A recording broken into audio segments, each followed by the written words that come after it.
It's a danger zone. You in the middle of a war, don't leave your banger home. Hey, how's it going? How you doing? My name is ATM Tik with All Time Media. Can I get your name? My name is Emily. She's a vibe on all platforms. She_a_vibe. Make sure y'all follow me. Follow Emily. Where you from, love? I'm originally from Camden, but right now I live in North Philly. Okay. All right. How was it growing up in Camden? Difficult. I think even when you want to do better in life, you're stuck in an environment where everything you're trying to get away from is constantly around you. Mm-hmm. So it's a really hard, it's just hard to get out of that pattern. You got to be determined to get out of that pattern. So I say it was a difficult lifestyle. Yeah. Okay. You know, running the streets, I done had my bids, I done been on the block, I done been homeless, I've been there, done that. It was difficult. But yeah, I got friends. You start to build your own family when you're in the streets. Like, you know, my friends is like my family. They helped me growing up. They taught me. They guided me. So it's a difficult environment to live in. But if you're strong-minded and you're determined to get out of here, you can. That's a fact. That's a fact. Emily, I ain't gonna lie. You're not supposed to judge a book by its cover. But No, if I was a guest, I would never thought you done some bids. You did some jail time. Yeah, actually, I did like 4, for real. 4 years? No, I did 4 different bids. 4 different bids. My first one was something that happened when I was 16 years old. I was defending myself. When I was 21, the state picked it up. Yeah. Charged me with it. So then a couple of times just from being in the streets, you know, like doing dumb shit. I learned my lesson though. A hard head make a soft ass. I know that's It's right. ass soft now. I learned my lesson. So what made you choose the streets, or the streets choosing you? Like, I think when you're growing up in poverty, you don't have things. And once you hit a certain age, you don't want to go to school with dirty clothes. You don't want to go to school just looking crazy, or people talking about you because you stink, because you don't have clean clothes, because you don't have a family to provide that for you, or you don't have support to provide that.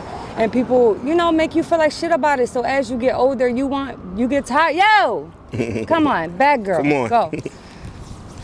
It's my little Zaza. That's a Zara. What's the dog name? Zara. Hey, Zara. Yeah, I definitely can relate, Emily. Yeah. The poverty side of things. What was I saying? Oh, you said how I got in the streets. You don't want to go through the stuff you Yeah, so pretty much it came down to not wanting to struggle no more. You know, and not wanting to be fucked up. So you go to the streets to make your own money so you can buy your own shit. Nah, for real though, man. I definitely get where you're coming from. You know, I had it rough growing up as well. You know, was it like a family thing? Like, was it the thing to do? You know how like, you know how we normalize street stuff because we think it's normal because we seen it growing up our whole life. Right. No, my brothers was more into like stealing bikes and shit. They them poppies that work on bikes and, you know, want to be robbing schools and shit. That's what they did. It was more so the people I was hanging around. Yeah, like seeing them have all the things that I need, not even want, but like things that I need. You know what I'm saying? A coat in the winter, for instance. Like, you gotta go get that shit. So, you know, the people you're around, they give you opportunities to make money and you run with it. You know, you learn the hard way. Now, growing up in poverty, like in the hood and stuff, what's the difference from the 9-to-5 life to the fast money, the street money? Was it like a difference? Like, man, I don't want to work these jobs. Oh, yeah, for sure. I mean, don't nobody want to, especially if you don't got a vehicle. If you don't got money, you ain't got a car most likely. You ain't got a car, you can't maneuver.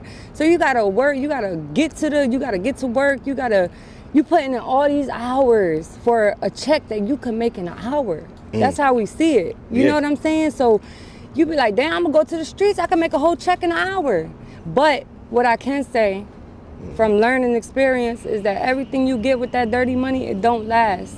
It has no longevity. So do things, or, you know, make a way for yourself to have longevity. That's the goal, right?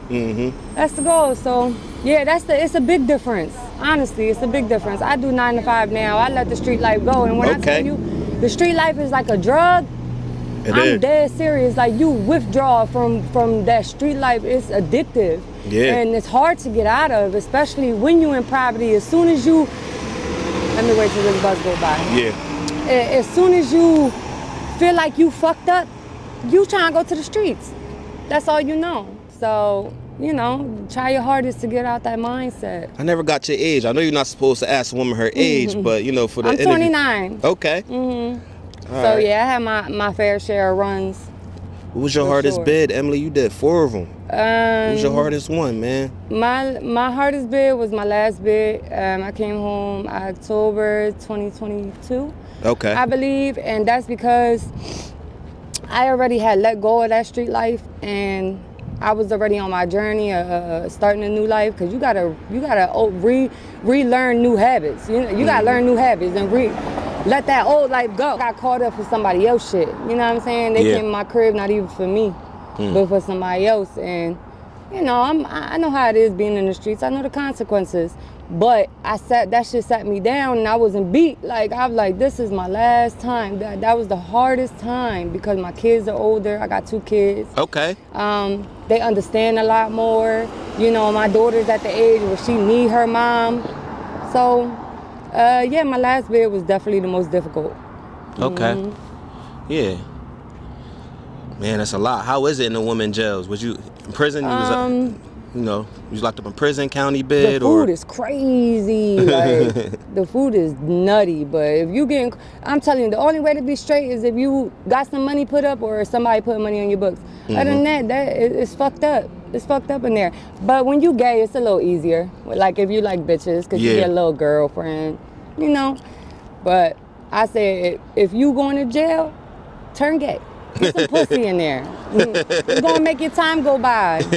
Yeah. Is that what you did? Out of honesty? I mean, yeah.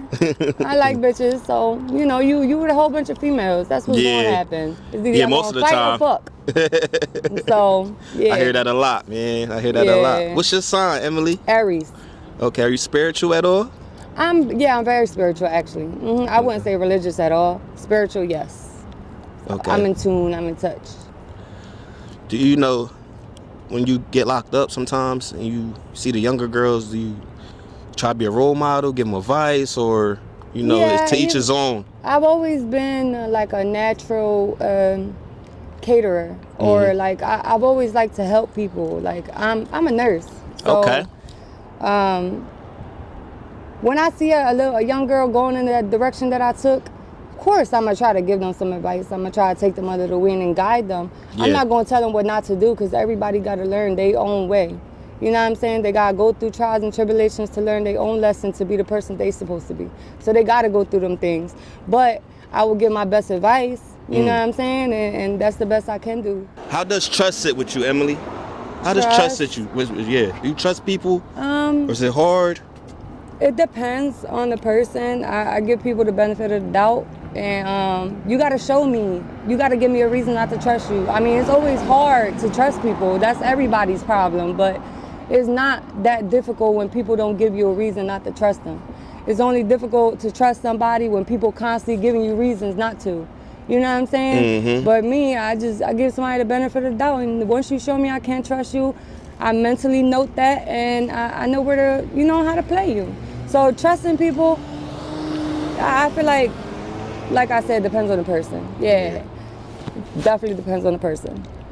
Emily, you got any words for people that's, that been incarcerated and they out in the free world now and it's hard for them to adjust? You got any advice? Don't think just because this is what you've shown and this is what you grew up around and this is the environment that you're around, don't think that you got to be stuck here forever. Don't think that you can't change. Like, don't ever think anything is too big for you. Like, it don't matter where you came from. Anything is possible. You just gotta have faith. So don't lose that faith, and that little bit of hope that's always gonna be there.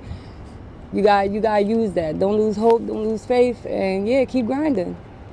All right, Emily, I want to thank you for your time once again. My name is ATM Ray with All Time Media. I appreciate the conversation. No problem. What's the dog's name again? Zara. Zara, nice to meet you. I like the sweater, the fit. Thank you. And we out. That's what I do.